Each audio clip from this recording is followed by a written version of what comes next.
Bonjour, c'est Cryptoly, j'espère que vous allez bien en ce mercredi 31 mai 2023. Bienvenue dans la quotidienne. Au programme, au niveau des nouvelles, nous avons quand même pas mal de choses. Principalement, la problématique de sécurité sur Tron qui a été détectée, mais qui a été fixée. Personne n'en a parlé assez rapidement et ça vous rappelle vraiment l'importance de la sécurité en cryptographie et surtout dans la technologie de la blockchain. Ensuite, on ira faire un tour sur Binance qui nous dévoile un peu le futur de la crypto, un peu le mix et l'intégration de la crypto, et on ira faire un tour sur l'importance aussi de l'intelligence artificielle dans les différentes sociétés traditionnelles qui ont été impactées d'ailleurs par la crypto aussi. On ira ensuite dans la partie technique comprendre ce qui est en train de se passer. Vous allez voir qu'il y a une petite pattern qui est en train de nous donner pas mal d'informations sur ce qui est en train de se passer au niveau des cryptos et pourquoi en fait on est en train de zoner. Ça commence tout de suite.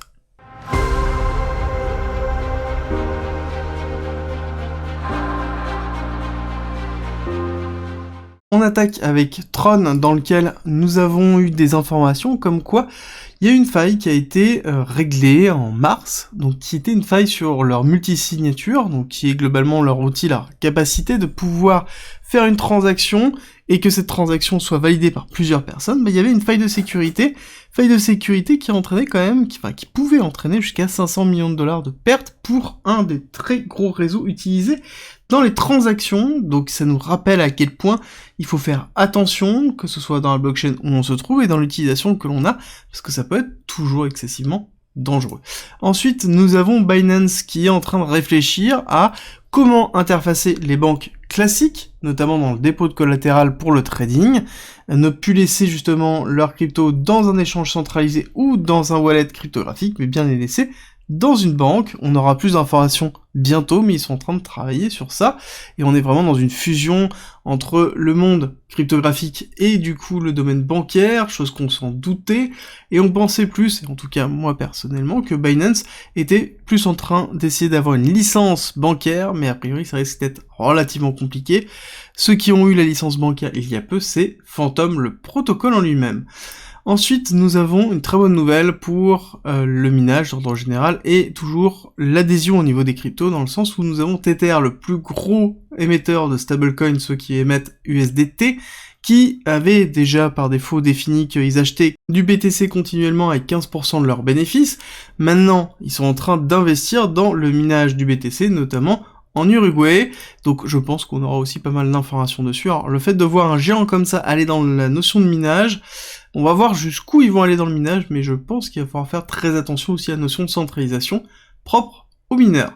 Et on terminera sur justement Nvidia, parlons de mineurs, étant donné que Nvidia a quand même beaucoup souffert de The Merge au niveau d'Ethereum, on a une baisse des prix structurés, une baisse des achats au niveau des différentes cartes graphiques, et notamment le cours de Nvidia avait fait un gros flop, on va pas se le cacher, et là on a eu une grosse accélération, très très grosse accélération, dans laquelle Nvidia a dépassé 1 trillion de dollars au niveau du market cap, donc ce qui est juste impressionnant, c'est la 7ème action à pouvoir dire qu'ils ont dépassé ce niveau-là. Il faut comprendre qu'Nvidia, justement, surfe sur la vague de l'IA, avec justement les besoins nécessaires en calcul, donc forcément, Nvidia et je pense que toutes les actions qui seront dérivées sur la création de puissance de calcul nécessaire pour l'intelligence artificielle exploseront dans les semaines, les mois à venir, parce qu'il va y avoir un véritable besoin, vu l'effervescence qu'il y a autour du domaine de l'intelligence artificielle actuellement. Et on terminera sur la macro, dans lequel nous avons eu hier, il est ici le Confidence Board des consommateurs de mai, qui est revenu positif, donc qui est plutôt une bonne surprise. Personnellement, je m'y attendais pas forcément, je m'attendais à ce qu'on soit quelque chose qui soit à peu près équivalent, mais vraiment 102, c'est plutôt positif, on est quasiment au précédent, donc on est vraiment dans quelque chose qui est en train de se stabiliser, ça s'est ressenti notamment au niveau de la macroéconomie, et ce qu'on va attendre aujourd'hui, ça va être le rapport Jolt sur les offres d'emploi sur le mois d'avril, il va être vraiment scruté, et ensuite ça va être jeudi 1er juin, dans lequel on a les PMI,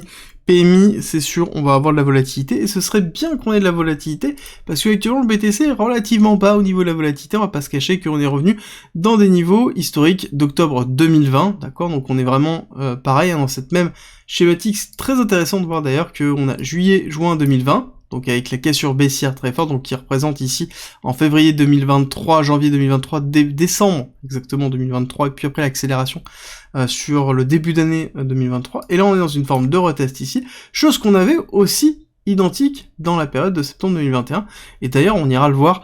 ensemble tout à l'heure, mais on est vraiment ici dans une volatilité vraiment basse, donc ça veut dire qu'on est potentiellement en train de préparer un prochain mouvement d'accélération, qu'il soit baissière ou haussière, enfin ça importe assez peu en fait, somme toute c'est qu'on revoit de la volatilité, c'est important de voir de la volatilité sur un actif qui est censé être volatile, plus on va avoir de volatilité, plus on aura un intérêt, justement sur l'actif, il ne faut pas l'oublier, c'est pour ça que beaucoup d'investisseurs vont sur les cryptos, pour la volatilité. S'il n'y a pas de volatilité, on préfère aller ailleurs, surtout que le Nasdaq par exemple nous a fait des grosses performances dernièrement en termes de volatilité, surtout pour cet actif, donc forcément on prend un petit peu de recul aussi, parce que on se retrouve sur le CME ici en monthly. Je rappelle qu'on est le 31 mai 2023, on est dans une clôture mensuelle qui est en train quand même de se mettre en place, qui n'est pas forcément positif, on va pas se cacher, que là actuellement on se retrouve dans une clôture avec un RSI qui pourrait sur le CME passer en dessous des 50, donc vraiment on est à 49,80,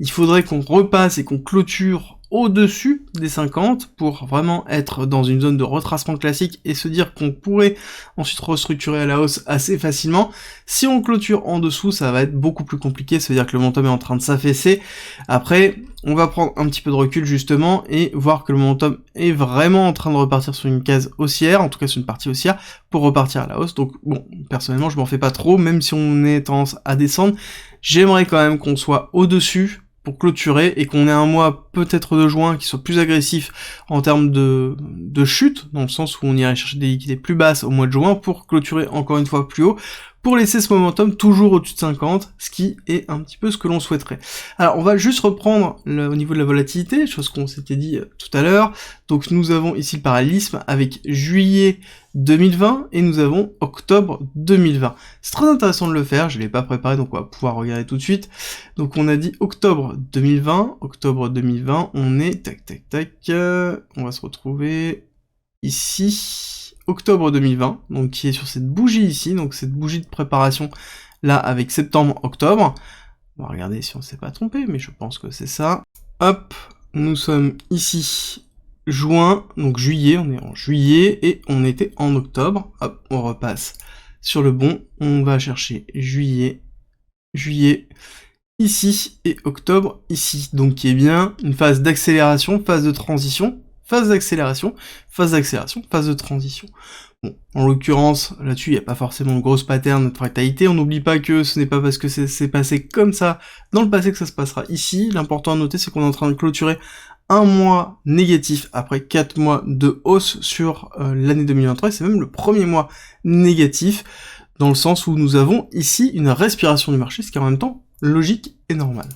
On va repasser rapidement en daily pour montrer un petit peu ce qui est en train de se passer ici. On a bien pareil, hein, donc nous avons 4 bougies ici, donc 4 jours qui ont été plutôt impulsives haussières. Et là on se retrouve sur 3 jours dans lesquels on est dans une forme de consolidation avec une baisse de la volatilité durant ces 3 jours, pardon. On le voit bien ici, hein, sur les 2 dernières bougies, on est sur quelque chose qui est relativement faible, notamment hier, dans lequel on a pas mal liquidé, et quand on regarde court terme, on comprend pourquoi on a pas mal liquidé, on a vraiment une pattern de compression de la liquidité, dans lequel on la voit vraiment très bien, et on a fait vraiment un retest, comme on l'avait espéré ici de la zone haute, on a fait la cassure baissière. Alors par contre, la baisse n'a pas été suffisamment forte, hein. Personnellement j'attendais à quelque chose qui soit quand même beaucoup plus impulsif, et qui emmène vraiment la partie basse. On voit qu'on n'a pas emmené la partie basse, personnellement j'ai cuté à ce moment-là, parce que justement, on n'est pas allé chercher les lois. Si on était allé chercher ces lots-là, je me serais dit que oui, on était vraiment dans une tendance à dire qu'on fait le retest et on casse baissier ici. Là, on est plus dans une dynamique à se dire qu'on fait même pas de sign of weakness, on va pas retester les 27 300.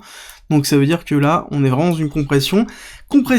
qui a besoin, clairement. On voit que on a une problématique de volatilité, je vous l'ai montré, on est très bas en termes de volatilité, on a besoin justement d'avoir un cours qui est volatile. Pour que ce soit volatile, on rappelle qu'il faut de la liquidité, et pour que la liquidité se fasse, il faut généralement quelque chose qui va comprimer de façon à ce que les personnes commencent à se positionner sur les zones de résistance hautes et basses pour ensuite avoir un mouvement qui va liquider une première partie, pour ensuite par exemple liquider la seconde, pour ensuite faire le vrai mouvement, ou l'inverse, mais dans tous les cas, on suivra à ce moment-là ce qui se passe. Au niveau du momentum, on est relativement faible, hein, on est au niveau des 50, on a toujours le pôle de liquidité qui se trouve ici, hein, d'accord, en dessous des 27 000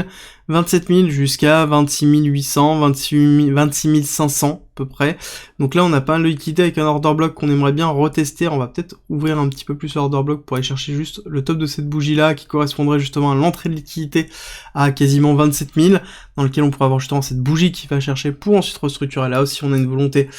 haussière pour aller chercher notamment la zone de retest qu'on a à 28 800. On va juste être patient comme d'habitude, parce que quand on regarde un petit peu l'order flow, on n'a pas grand chose, hein. Clairement ça nous dit que c'est relativement classique. On a juste ici une baisse des positions des top traders qui correspond ici à la zone de compression. Ça veut dire quoi? Ça veut dire qu'on a une forme de hedging qui continue à se mettre en place, donc on avait commencé à voir déjà hier et qui est en train de s'accentuer, donc on a toujours une tendance potentielle baissière qui est en train de se préparer. Pour moi, il faut être juste patient et voir ce qui va se passer. Là-dessus, on n'a pas forcément de grosse tendance qui est en train de se découler, enfin qui est en train de sortir au niveau de l'order flow, donc il va falloir juste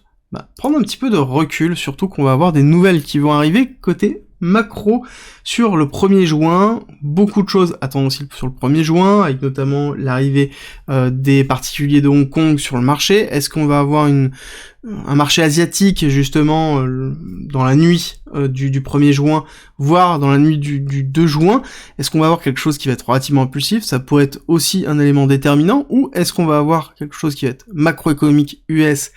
qui risque de casser fortement, surtout qu'on est vraiment dans des accélérations très très fortes au niveau du Nasdaq. Quand on regarde l'accélération de vendredi 26 mai, et là on est vraiment dans une pattern où on est en train de se dire que on est potentiellement dans une incertitude et à la mise en place d'un retournement, ce qui sera en même temps logique parce qu'on est allé toucher ici un order block très fort avec le 618 de retracement de Fibonacci. Donc en même temps, c'est tout à fait logique qu'on s'arrête ici pour faire un retracement, une respiration. On ne peut pas continuer tout le temps comme ça. Si on regarde en weekly, voilà, on a quand même une série de semaines qui ont été quand même impressionnantes, notamment sur le Nasdaq, dans lequel on a surperformé le SP500, à savoir qu'on était en sous-performance à un moment donné du SP500, et là on est passé en surperformance, et on voit bien que depuis janvier, on a eu quand même quelque chose qui a vraiment poussé, surtout sur des indices comme le SP500,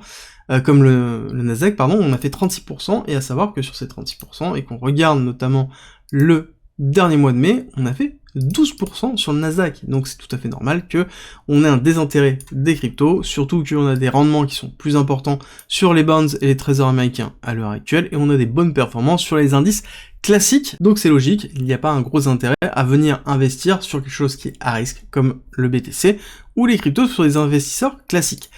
Le setup du jour, ça va être Coty, sur lequel on est en train, d'accord, il y a même une accélération par rapport à ce que j'avais vu tout à l'heure, on est en train d'aller retester la zone que l'on avait ici de prise de liquidité. Pour moi, la zone elle va relativement haut, hein, elle va jusque là, hop, qui est cet order block, donc on est entre les deux, entre le début de la prise de liquidité qui a été pris une fois par celui-là, on est en train de retester.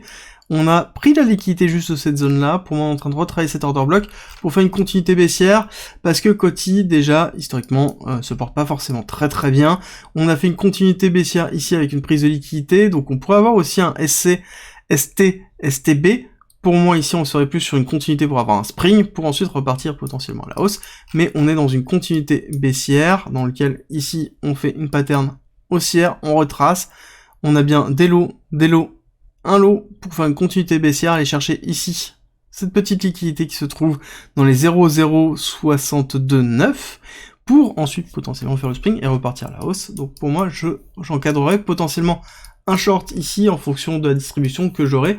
sur du court time frame, bien évidemment, on valide sur une petite time frame. J'espère que cette vidéo vous a plu, si c'est le cas, n'oubliez pas de liker, ça me fait toujours très plaisir et surtout ça soutient la chaîne. Et on terminera la vidéo par un mot de notre sponsor qui est Bybit, un exchange centralisé que j'utilise déjà depuis plus d'1 an et demi, bientôt un an, quasiment bientôt 2 ans que j'utilise, dans lequel vous retrouverez du spot, des dérivés, absolument tout pour pouvoir faire du trading sur les cryptos, pour pouvoir investir en crypto si vous le souhaitez, notamment leur bot de DCA est très bien faite, je vous en ai parlé dans la vidéo d'hier. En commentaire et en description, vous avez un lien pour pouvoir tester, dans lequel vous avez moins 10% de réduction sur vos frais de transaction, ainsi qu'un bonus de 30 000 $ sur votre premier dépôt. Parfait pour pouvoir tester si vous le souhaitez, c'est en commentaire et en description, et je vous dis à tout à l'heure pour une nouvelle vidéo.